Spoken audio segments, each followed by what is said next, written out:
হরে কৃষ্ণ, রাধে রাধে। নমস্কার ভক্তবৃন্দ। 24শে এপ্রিল 2025 বৃহস্পতিবার সারা বিশ্বে পালন করতে হবে বরুথিনী একাদশী ব্রত। এখন আমরা জানবো যে শ্রী শ্রী বরুথিনী একাদশী ব্রতের ব্রত মাহাত্ম্য কথা। বরুথিনী একাদশী বৈশাখ কৃষ্ণপক্ষিয়া বরুথিনী একাদশী ব্রত মাহাত্ম্য ভবিষ্যত্তর পুরাণে যুধিষ্ঠির শ্রীকৃষ্ণ সংবাদে বর্ণনা করা হয়েছে। যুধিষ্ঠির মহারাজ শ্রীকৃষ্ণকে বললেন, হে বাসুদেব, আপনাকে প্রণাম। বৈশাখ মাসে কৃষ্ণপক্ষিয়া একাদশী কি নামে প্রসিদ্ধ এবং তার মহিমাই বা কি, তা কৃপা করে আমাকে বলুন। শ্রীকৃষ্ণ বললেন, হে রাজন, ইহলোক ও পরলোকে বৈশাখ মাসের কৃষ্ণপক্ষিয়া একাদশী বরুথিনী নামে বিখ্যাত।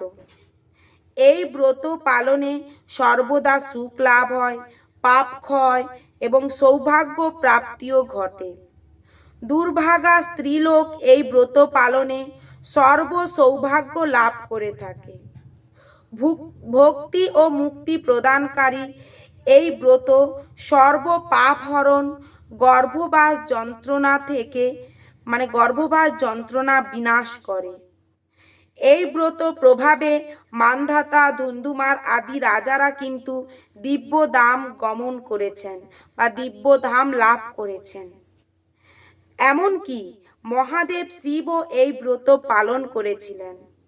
10,000 বৎসর তপস্যার ফল কেবলমাত্র এক বরুথিনী ব্রত পালনে লাভ হয়। যে শ্রদ্ধাবান ব্যক্তি এই ব্রত পালন করেন তিনি ইহলোক ও পরলোকে সমস্ত প্রকার বাঞ্ছিত ফল লাভ করেন। হে নৃপশ্রেষ্ঠ, অশ্বদান অপেক্ষা গজদান শ্রেষ্ঠ। গজদান থেকে ভূমিদান, তা থেকে তিলদান, তিলদান থেকে স্বর্ণদান এবং তা থেকে অপেক্ষাকৃত শ্রেষ্ঠ হচ্ছে অন্নদান। অন্নদানের মতো শ্রেষ্ঠ দান আর নেই। পিতৃলোক, দেবলোক ও মানুষেরা অন্নদানেই পরিতৃপ্ত হন। পণ্ডিতেরা কন্যাদানকে অন্নদানের সমান বলে থাকেন। স্বয়ং ভগবান গোদানকে অন্নদানের সমান বলেছেন। আবার এই সমস্ত প্রকার দান থেকেও বিদ্যাদান সর্বশ্রেষ্ঠ।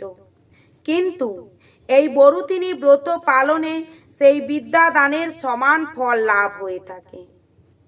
পাপমতী যেসব মানুষ কন্যার উপার্জিত অর্থে জীবন ধারণ করেন, পুণ্যক্ষয়ে তাদের নরক যন্ত্রণা ভোগ করতে হয়। তাই কখনো কন্যার উপার্জিত অর্থ গ্রহণ করা উচিত নয়। যে ব্যক্তি বিভিন্ন স্বর্ণালঙ্কার সহ কন্যা দান করেন, তার পুণ্যের হিসাব স্বয়ং চিত্রগুপ্ত করতে অসমর্থ হন।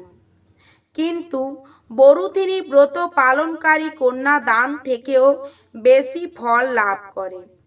ব্রতকারী ব্যক্তি দশমীর দিনে কাঁসার পাত্রে ভোজন, মাংস, মসুর, ছোলা, শাক, মধু, অন্যের প্রদত্ত অন্ন গ্রহণ, 2 বার আহার ও মৈথুন পরিত্যাগ করবে।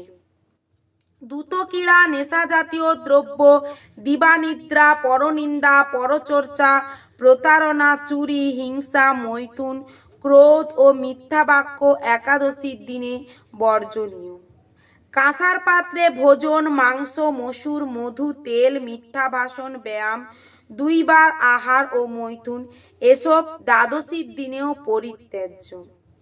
হে রাজন, এই বিধি অনুসারে বরুথিনী ব্রত পালনে সকল প্রকার পাপের বিনাশ হয় এবং অক্ষয় গতি লাভ হয়।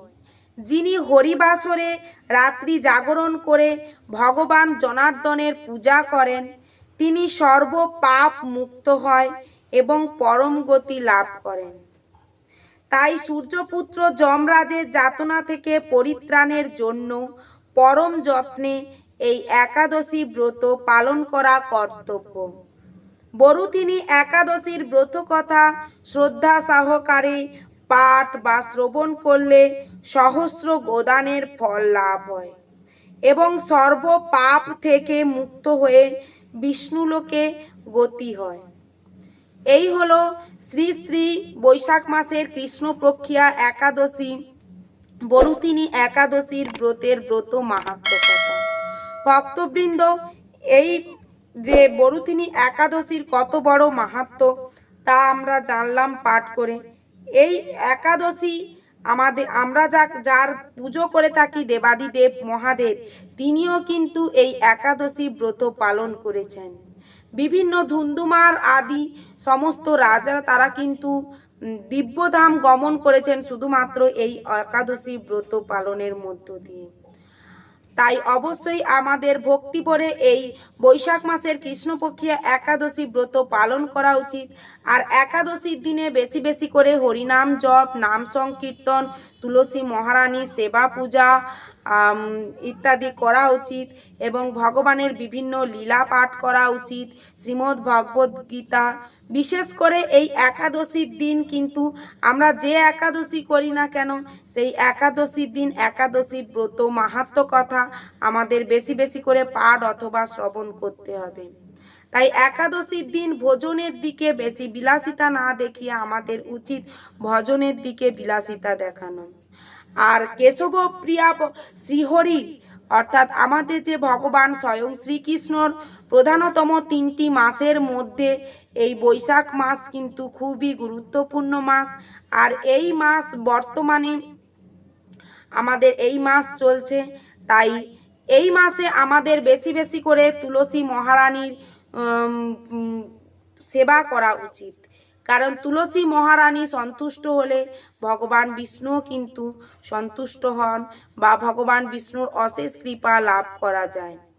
যাই হোক, এই তুলসী মহারানীকে প্রণাম মন্ত্র, প্রদক্ষিণ মন্ত্র, জলধারা বা আমরা যে জল প্রদান করব তার মন্ত্র, এই নিয়ে একটি ভিডিও প্রদান করা হবে এই চ্যানেলে। অবশ্যই সঙ্গে থাকবেন, পাশে থাকবেন এবং নতুন হয়ে থাকলে অবশ্যই চ্যানেলটিকে সাবস্ক্রাইব করবেন এবং ভিডিওটি লাইক কমেন্ট শেয়ার করে এই ক্ষুদ্র চ্যানেলটির পাশে থাকবেন। হরে কৃষ্ণ, রাধে রাধে।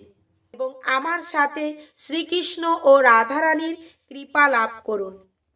এই ঘোর কলিযুগে আপনার অমূল্য জীবনকে কৃষ্ণ ভাবনায় এবং কৃষ্ণ চেতনায় জাগ্রত করে এই জড় জগতের মোহ লালসা থেকে বেরিয়ে আসুন, যাতে শ্রী রাধা মাধবের সেবার মধ্য দিয়ে মৃত্যুর পরে আপনি ভগবানের চরণ কমলে ঠাঁই পেতে পারেন।